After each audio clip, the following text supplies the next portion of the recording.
Oregon Governor John Kitzhaber, a Democrat, announced his resignation Friday, ending one of the strangest political scandals the state has seen. Now, this is a big deal because Kitzhaber is an institution in Oregon politics. He was elected to serve as governor for the first time in 1994, then again in 98, then later in 2010 and 2014.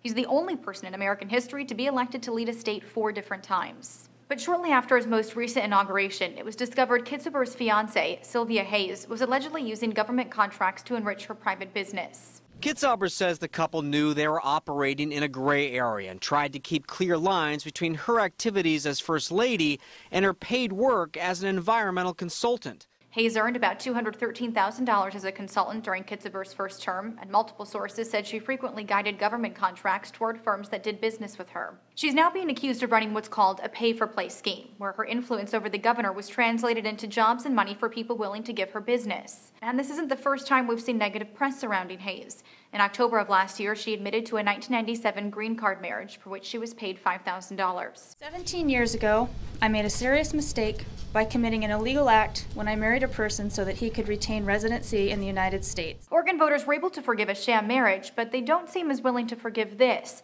Political leaders from both sides of the aisle are calling for the governor's resignation.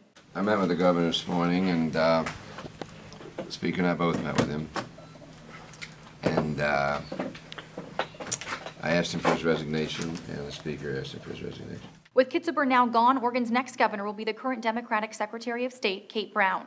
And here's where it gets a little weird. On Wednesday, Kitzhaber reportedly asked Brown to return to Oregon from a conference in Washington, D.C. for a one-on-one meeting. Brown returned, meeting with Kitzhaber Wednesday afternoon. The governor was expected to announce his resignation at that meeting, but instead he apparently asked Brown why she came back early, conveniently ignoring the fact he asked her to. Brown herself said the meeting was strange, calling it a bizarre and unprecedented situation. Bizarre and unprecedented are good words, but others have also called the whole thing illegal. As of Friday, both the state attorney general and the FBI are looking into the couple. I'm Lauren Goris, Ireland, for Newsy.